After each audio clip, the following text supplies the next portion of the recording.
Catherine, thank you. I'm here with Ryan Donnelly from the Tanglewood Nature Center, along with, dare I say, your most famous animal ambassador, Sophie. She's a great horned owl, I believe. Tell us about her. Yes, yeah. So Sophie is a great horned owl. She's one of our oldest animal ambassadors that we have at Tanglewood, and one of the largest birds of prey you can find here in New York State. Great horned owls, like their name suggests, owls, they're nocturnal species, so she hangs out mostly at night. But she's come in early this morning to hang out with us in the studio. So yeah, you mentioned kind of mid-break when we were talking to you. Sophie's kind of gotten used to at least the day shift of all the events that you take her to and stuff. Kind of how does that change her emotionally, physically? Does that any signs of that? Or? So really, that's the thing. So since these owls are nocturnal, we don't have any night programs at Tanglewood, so she's kind of shifted to being more up during the day. That's when we feed her. That's when our volunteers and our staff is there to feed her. She eats about 1 frozen rat once a day. So to get that, she has to be up during the day to feed. So yeah, that's about what my diet is too. Exactly. I want to talk about the ruffles of feathers on her head. I know that's how she gets her name. They look a lot like ears. Are those actually ears, or how do they that's work? a really good question. So these are actually not ears. They are just tufts of feathers. I can put them down just like that.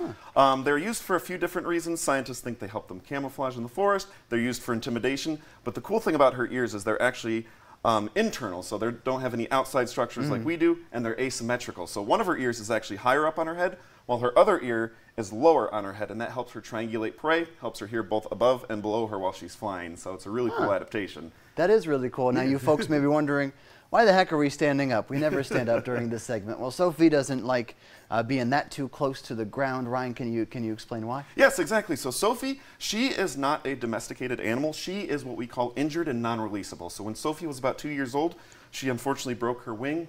Owls, they need their wings to fly out in the wild, so an owl on the ground is where they're most vulnerable. So unfortunately, Sophie could not survive out in the wild. She was thankfully brought in by wildlife rehabilitators, given to us. We've had her for about 19 years now, taking care of her. So yeah, and you mentioned kind of great horned owls in the wild really only live till they're 15. Any reason behind her long life? Yeah, so here in captivity, she doesn't have to worry about much predation. Even though out in the wild she is at the top of the food chain, when she's on the ground she can be preyed upon by bobcats, coyotes, that sort of stuff. So just giving her that extra chance here, she doesn't have to worry about prey at Tanglewood, or predators at Tanglewood.